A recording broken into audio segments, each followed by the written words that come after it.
स्वागत है। और आज वीडियो में लेकर आए हैं, उसका टाइटल है President Draupadi Murmu speech on Constitution Day, देश की न्यायपालिका को बड़ी नसीहत देगी महामहिम। तो चलिए देख लेते हैं वीडियो देखने से पहले इस वीडियो के चैनल का लिंक आपको मेरे वीडियो के डिस्क्रिप्शन में मिल जाएगा। सब्सक्राइब पे, लाइक पे, शेयर को फॉलो करें। इनके चैनल को इसके लगा ब्लॉगिंग चैनल का लिंक पे लिंक भी मेरे वीडियो के डिस्क्रिप्शन में मिल जाएगा। सब्सक्राइब पे, लाइक पे, शेयर को फॉलो करें। चलिए देख लेते हैं वीडियो। मैं जो आप सब जानते हैं, मैं एक छोटी सी गांव से आई हूँ जहाँ कोई भी ऐसी, मैं जब पैदा हुई थी, जब ली थी 1958 में, वहाँ कोई भी ऐसे सुविधा नहीं थी। गांव के लोग, हम ये 3 लोगों को भगवान मानते थे: टीचर, डॉक्टर और लॉयर्स। टीचर को ओडिया में एक प्रोवर्ब कहते हैं, गुरुं को नो मानिबो नरो गुरु ही न साक्षात ईश्वर। गुरु एक मनुष्य नहीं, ये साक्षात ईश्वर है। और डॉक्टर को भगवान मानते थे क्योंकि वो जीवन दाता है। डॉक्टर और लॉयर्स के पास कितने टाइम लोग जाते हैं जो अब परेशान में होते हैं, दुख में, परेशान में। जिंदगी या उनके पास जो भी हो, धन दौलत, जमीन, जो भी जायदाद देने के लिए तैयार हो जाते हैं कि हम लोग परेशान से थोड़ा पार करो।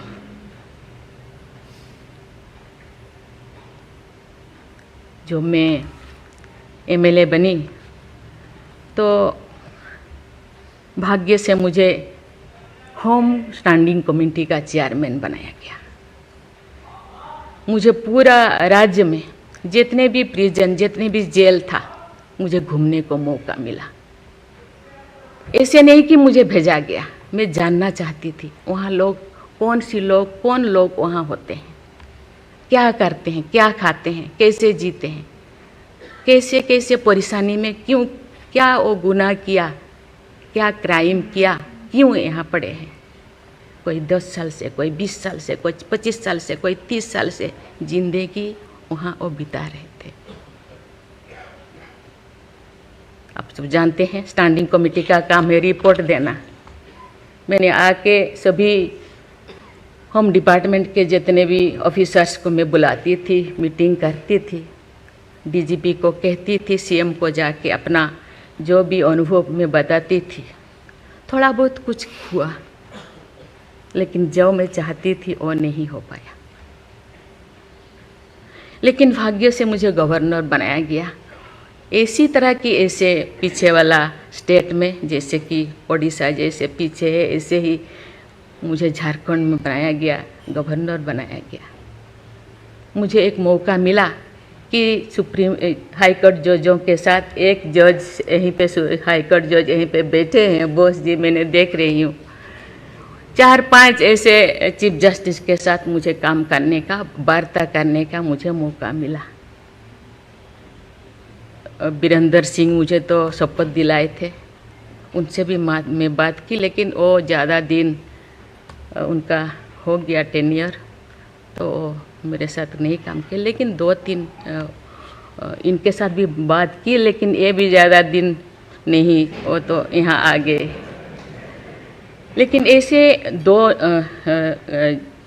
सुप्रीम कोर्ट जज, एक है पीके महांती और एक है डीएन पटेल। डीएन पटेल तो सुप्रीम कोर्ट की जज तो, हाई कोर्ट की ये तो जज तो नहीं बन पाई ये है, तो फिर वो इंचार्ज थे।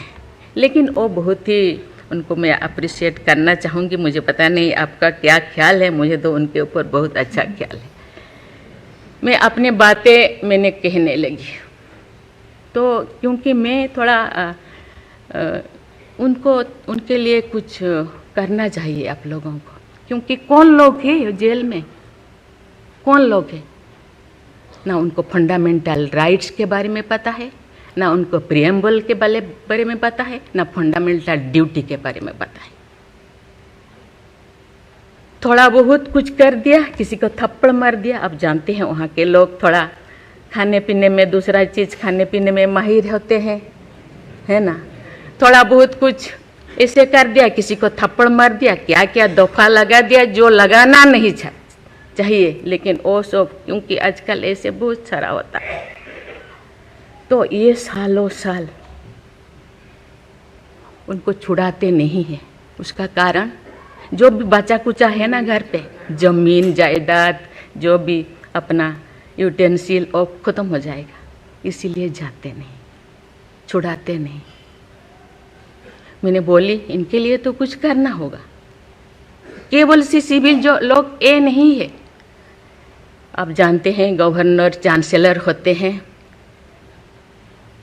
यूनिवर्सिटी का केसेस भी, ये जितने भी यूनिवर्सिटी का वाइस चांसलर, जितने प्रोफेसर कोर्ट का चक्कर लगाते रहते हैं, क्लास में टीचर नहीं होते, क्योंकि रोज चक्कर सालों साल, ये क्या हो रहा। तो मैंने बोली कुछ तो करना चाहिए। लेकिन मैं धन्यवाद देना चाहती हूँ, वहाँ तो अपना एक संस्था बनाया है झालसा, है ना, उसके जरिए वो एक दिन में ऐसे काम किए, दिन रात, एक दिन में वो शायद 5,000 होगा। एक बार पीके मिश्रा उन दिनों यहीं पे चीफ जस्टिस थे, उनको बुलाया गया, एक दिन में 5,000 केसेस वो ख़त्म कर दिए।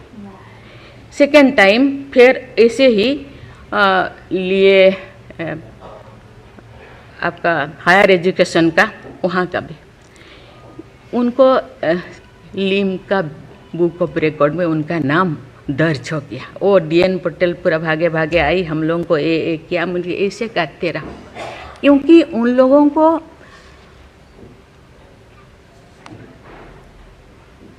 इतने साल गुनाह किया है कि नहीं किया है, ट्रायल पे अभी तो है। मैंने बोली ABCD कुछ करो, A20 ऐसे कैटेगराइज करो, उनका ख़त्म करो। ये सरकार के ऊपर ये बोझा बनते हैं। हम उनको, ये तो अभी तो ह्यूमन राइट्स भी है, आके उनको हम स्किल्ड करा सकते हैं। बाहर भी वो आना नहीं चाहते, क्योंकि बाहर आके समाज उनको बुरा मानेगा। इसीलिए मैं इस चीज़ को आपके ऊपर छोड़ रही हूँ, क्योंकि ये क्यों नहीं जाते हैं गांव के लोग छुड़ाने के लिए।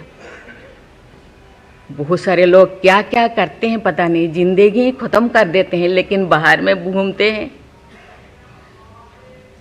इसके लिए आपके ऊपर मैं छोड़ती हूँ, क्योंकि ये जो 3 जो स्तंभ है, 3 जो विंग है, लेजिस्लेचर, एग्जीक्यूटिव और जुडिशियरी, कहीं कहीं जनसाधारण के लिए, देश के लिए, लोगों के लिए, तो कहीं कहीं सबका मन, सबका सोच एक होना चाहिए। चेक एंड बैलेंस तो होना चाहिए, लेकिन कहीं कहीं हम लोगों को एक साथ मिलकर काम करना चाहिए। जैसे जैसे लोग, पहले तो गांव में हर चीज़ ख़त्म होता था, बहुत सारे चीज़ें, बहुत सारे सोसाइटीज़ है, बहुत सारी चीज़ें गांव में ही ख़त्म हो रहा है। आज छोटी छोटी बात में लोग जाते हैं, उसको कुछ किया जा सकता है, बैठ के बात करना है। और उसको मुझे लगता है लोगों को, हम लोगों के लिए है, लोगों के द्वारा है, इसीलिए लोगों के लिए सोचना हम लोगों का काम है। आप लोग सब यहाँ जो बैठे हैं, बहुत अनुभवी, बहुत ज्ञानी गुणी जजेस बैठे हैं, आपको सोचना है, हम सबको एक रास्ता निकालना है। कि कहते हैं आजकल तो और ज़्यादा जेल, बहुत सारे इतने ओवर क्राउडेड हो गए, और सारा बहुत सारे प्रिजन बनाना होगा। अरे हम ये आगे जा रहे हैं, हम विकास की ओर जा रहे हैं, फिर और ज़्यादा जेलें बनाने का ये क्या ज़रूरत है? कम करना चाहिए।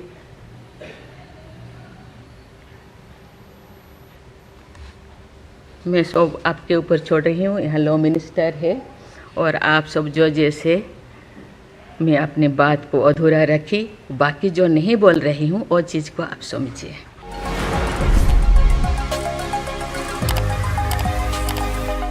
सबसे पहले तो मैं प्रेसिडेंट मुर्मू जी जो हैं उनकी जो है तारीफ करना चाहूँगा, क्योंकि जिस तरह वो बोली हैं, मैंने आज तक अपनी ज़िंदगी में किसी प्रेसिडेंट, किसी प्राइम मिनिस्टर, किसी बड़े ओहदेदार को इस तरह बोलते हुए नहीं देखा हूँ कि बोलने के तरीके में बहुत ज़्यादा सिंप्लिसिटी थी। वो इस तरह बात कर रही थी जैसे एक प्रेसिडेंट नहीं बल्कि एक कॉमन इंसान जो है ना वो समझा रहा हो अपनी बात। सीरियसली ये लाइन मैं बोलने वाली थी कि सबसे पहले तो मैं उनकी सिंप्लिसिटी को अप्रिशिएट करना चाहूंगी। वो बिल्कुल एक आम व्यक्ति की तरह बात कर रही थी और अपना एक पक्ष रख रही थी। और मुझे लगता है कि आप किसी भी पद पर जब होते हो ना तो आपको ऐसा ही होना चाहिए कि लोग आपसे कनेक्ट कर पाए, आपकी बात सुनने का मन करे कि हाँ ये हम में से ही कोई इंसान है जो कि एक अच्छी पोजीशन पर हमारी बेटरमेंट के लिए है, जिसको हमने एक लीडर चूज किया है। बाकी जिस तरीके से उन्होंने इशू हाईलाइट किया मुझे बहुत अच्छा लगा, क्योंकि जो अगर हम बात करें कि जिस तरीके से एक सेशन हो रहा था, मुझे लग रहा था कि वो लॉ मिनिस्टर और साथ में जजेस थे, जितने भी हम लोग देखे थे, तो उस लिहाज से देखा जाए तो जो उन्होंने अपना एक पक्ष रखा और जो उन्होंने अपनी एक सोच बताई, मुझे वाकई में बहुत अच्छा लगा कि एक तो सबसे पहले हमारे बीच में आजकल पेशेंस की बहुत ज्यादा कमी हो चुकी हुई है। हम छोटी छोटी बातों पर कंप्लेंट्स करना शुरू हो जाते हैं और झगड़े करते हैं, और कंप्लेंट्स ऑब्वियसली फिर पुलिस तक बात चली जाती है और वो एक सिस्टम जो है फिर आगे से जिस तरह से चलता है वो हम सबको पता ही है। लेकिन जेलों का ओवर क्राउडेड हो जाना एक लिहाज से देखा जाए तो वाकई में ये एक लायबिलिटी गवर्नमेंट की ही बन जाती है। वो आप पर एक बर्डन बन जाते हैं क्योंकि आप उनके एक्सपेंस बेयर कर रहे हैं। और अगर वो लोग पीछे से जैसे उनके बड़े हैं या घर के जो पीछे वाले लोग हैं, मोस्टली ऐसा होता है, यहाँ पर भी ये बात की जाती है कि कोर्ट कचहरी के चक्कर में ना आपके अगर कुएं भी है ना वो भी खाली हो जाते हैं जब आप इन चक्करों में पड़ जाते हो। यानी कि आपके पास जितनी मर्जी दौलत हो, लेकिन ये चीज आपके इतने पैसे खर्च करवाती है, तो इसलिए बहुत सारे लोग जो हैं वो इससे दूर ही रहते हैं। मुझे इतना आइडिया नहीं है कि गांव के जो लोग हैं वो किस हद तक किस तरह से इन चीजों को लेकर चलते हैं, पीछे जाते हैं या नहीं जाते हैं। ऑब्वियसली जब किसी के पास पैसा नहीं होगा तो वो किस तरीके से छुड़वा सकता है। बट मेरा ख्याल है कि इस एक इशू को हाईलाइट करना और उन लोगों की बेहतरी के लिए ये सारी कोशिशें करना जो उन्होंने एक पूरी अपनी हम कहेंगे कि अपने करियर के दौरान में अपना एक्सपीरियंस शेयर किया, वो मुझे बहुत अच्छा लगा। यार एक और चीज है मैं यहाँ पर कहना चाहूंगा कि जैसे हमारे यहाँ पर मोस्टली खास मैं पाकिस्तान की बात करूँ कि छोटे छोटे झगड़े होते हैं, ठीक है ना, वो बात कोर्ट कचहरी तक पहुंचते हैं, उन्हें इतना लटका दिया जाता है कि हालांकि वो कोई इतनी यानी कि पेशियां या इतनी तरीके उस पर नहीं पड़नी चाहिए जितना उसको जो है ना एक चीज को एक्सटेंड कर दिया जाता है। तो मेरा ख्याल है कि वाकई में जो उन्होंने आज एक अपना क्या कहते हैं उसे स्पीच दी है, ठीक है ना, उसमें जो चीजें उन्होंने हाईलाइट की हैं, ये खाली मैं इंडिया के लिए नहीं कहूँगा बल्कि बहुत सारे कंट्रीज ऐसे जहाँ पर जो है जो जुडिशरी का सिस्टम है वो इतना ज़्यादा स्ट्रॉन्ग नहीं है, या वहाँ पर जो बहुत सारे ऐसे केसेस हैं जो पेंडिंग पड़े हुए हैं, ठीक है ना, उनके लिए बहुत इंपॉर्टेंट है। क्योंकि अगर आपके माशरे में जो है ना इंसाफ होगा, जस्टिस होगा, टाइम पर जो है चीज़ें होंगी, तो बहुत सारी चीज़ें ऐसी जो आप जो है ना आराम सुकून से जो है वो टैकल कर सकते हैं। जुडिशरी जहाँ पर आती है वहाँ पर जो है ना हर बंदे को एक चीज़ होती है कि यार अगर मुझे इस जगह से इंसाफ नहीं मिला, यहाँ से इंसाफ नहीं मिला, तो मुझे अदालत से जो है वो जरूर इंसाफ मिलेगा। लेकिन इस बात में भी हकीकत है कि हम जो है अदालत नहीं जाते क्योंकि हम कहते हैं भाई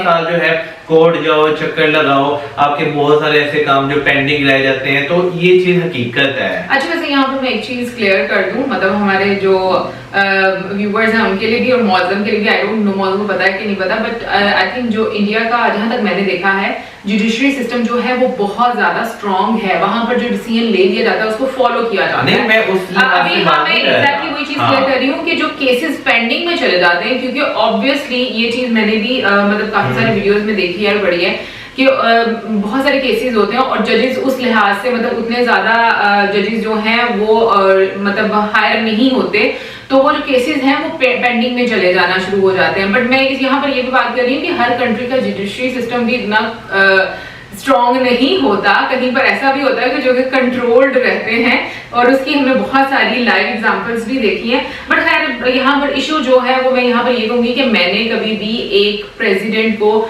इस तरह से हाईलाइटेड एक इशू करते हुए, और जो उनका एक करियर रहा है उसमें जैसे उन्होंने बताया कि जैसे वो पहली मर्तबा जिस पोजीशन में आई, उनके मन में ये ख्याल आया कि वो जाएं, जाकर देखें एटलीस्ट कैसे लोग रहते हैं, क्या प्रॉब्लम है, इतने सालों से वो क्यों अंदर रह रहे हैं। तो देखो ये भी एक बहुत बड़ी बात होती है कि लोगों के दुख को और लोगों की प्रॉब्लम्स को समझना, और ये एक लीडर का काम है। फिर उसके बाद जब वो गवर्नर बनी, उनके पास ज्यादा अथॉरिटी आई, तो उन्होंने उस चीज को रिजॉल्व भी किया। और फिर मैं कहूँगी जिस तरह से जो केसेस थे, मतलब जैसे 5000 केसेस उन्होंने बोला, ये बहुत बड़ी बात है। उन लोगों के दिलों से कितनी दुआएं निकली होंगी।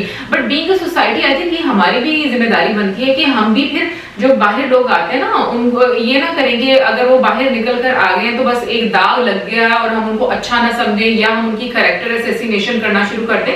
तो मेरा ख्याल में हम लोगों को भी उनको इतनी स्पेस देनी चाहिए कि अगर कोई सुधरना चाह रहा है या अगर किसी से छोटी मोटी गलती होगी और उसकी वजह से वो जा रहा है, तो हमें उनको स्पेस देनी चाहिए अपनी सोसाइटी में कि वो भी एक आम व्यक्ति की तरह रह सके और आगे प्रोग्रेस कर सके, बजाय इसके कि वो फिर से क्राइम करे और उनको फिर से जेल में डालो। ये मेरा ख्याल है कि जो है ना जैसे जेल्स हैं, ठीक है ना, तो नो डाउट बहुत सारे लोग जो हैं जिन्हें सजाएं होती हैं वहाँ पे टाइम गुजारते हैं, उसके बाद बाहर आते हैं।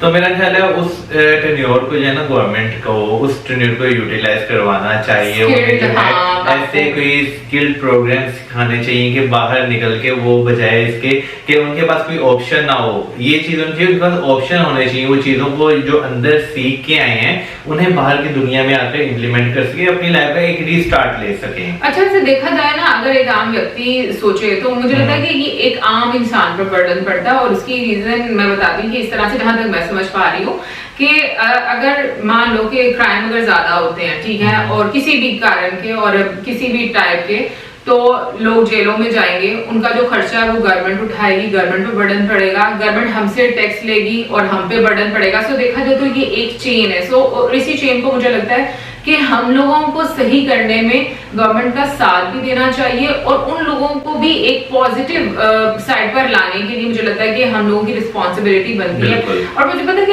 सोसाइटी की एक बड़ी प्रॉब्लम होती है, हम बड़े जजमेंटल लोग हैं, हम लोग इतनी जल्दी ओपिनियन बना लेते हैं ना किसी के बारे में कि कोई एक गलती करे और बस उसके बाद हम पूरी जिंदगी उसको टप्पा लगा बस इसको इसी नाम से जलील कर दे रहे हैं। तो ये हमारी प्रॉब्लम है। बाकी जैसे प्रेसिडेंट साहिबा ने ये बात बोली कि मैंने बहुत सारी बातें की हैं और बहुत सारी ऐसी बातें जो आप मैं नहीं करी बट आप बेहतर समझते हैं, तो मुझे बहुत अच्छा लगा कि एक तरह से उन्होंने हर चीज को अपनी स्पीच में हाँ जी हाईलाइट कर दिया और बता दिया। बाकी आप जरूर बताइएगा आपका क्या कहना है इस इशू के बारे में, हम किस तरीके से क्राइम जो है वो कम कर सकते हैं अपनी सोसाइटी में। क्योंकि एक पॉइंट ये भी आता है कि पनिशमेंट देने से कभी भी उस तरह से अगर पनिशमेंट दी जाए, लाइक जैसे आप क्या से बोलते हैं, एक उम्र कैद होती है और एक क्या होता है मौजम जो फांसी की सजाए मौत जो होती है।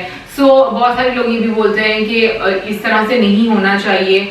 मुझे लगता है कि बहुत ज्यादा आप ट्रेनिंग करो पॉजिटिव साइड पर लोगों की कि आप अच्छे तरीके से रह सको, बट आई थिंक आपके सर्टन लॉज जो हैं वो जरूर होने चाहिए, और वो इम्प्लीमेंट कैसे होते हैं ना ये बड़ा जरूरी होता है। बाकी पेरेंट्स भी कोशिश करते हैं, बहन भाई भी कोशिश करते हैं, जो साथ रहने वाले लोग हैं वो एक अच्छी साइड पर चले, क्योंकि मेरा नहीं ख्याल कि किसी का भी दिल करता होगा उनका बच्चा या बच्ची जो है वो गलत साइड पर जाए या क्राइम करे। तो बाकी आप जरूर बताइए क्राइम रेट कैसे कम किया जा सकता है हमारी सोसाइटी में। और इसी के साथ हमारे गुड बाय।